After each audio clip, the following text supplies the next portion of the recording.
Investigators are working to make sure justice is served in the Boston bombing. But what does that attack mean for the future of marathons? The running world is faced with a tough new reality. A race can be a target for terrorism. Caitlin Burke has more. Security is something that at some point we all take for granted. The Boston Marathon bombings mark the first time in history that a U.S. marathon has directly been targeted, bringing security into the spotlight. It does take the innocence away because you know in the back of your mind you're always going to be thinking what could happen or this could happen. Virginia Beach native Chad Wilkins ran in this year's Boston Marathon. His family left the spot where the first bomb went off only 15 minutes before it exploded. It was just by the grace of God that he didn't set the bomb off while my family was still there.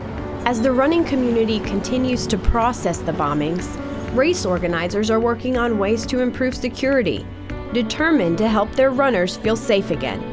J&A Racing puts on many of the road races here in Virginia Beach. They recently brought in an FBI agent to advise them on making their future races as safe as possible. I just think that for any runner that's out there, I think that to know that any of our races that J&A organizes, the runner is always the first thought that we have in the back of our mind. So we will always make sure our races are secure, that the areas are safe, and we'll make it fun for them.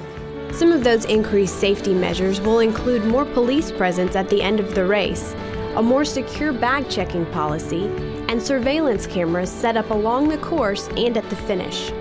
Increased security or no, runners say that the threat of terrorism won't keep them from racing, and many are already looking forward to running next year in Boston.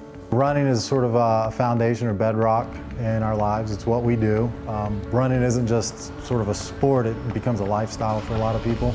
And this certainly isn't going to affect that with most dedicated runners. I saw something that was written that said that don't mess with runners who pay to run 26.2 miles on their day off. So I think runners are strong. I think most of them are educated. It's a tight-knit group, and I just don't think that it's a group really that you mess with, because they will make it through it. Caitlin Burke, CBN News.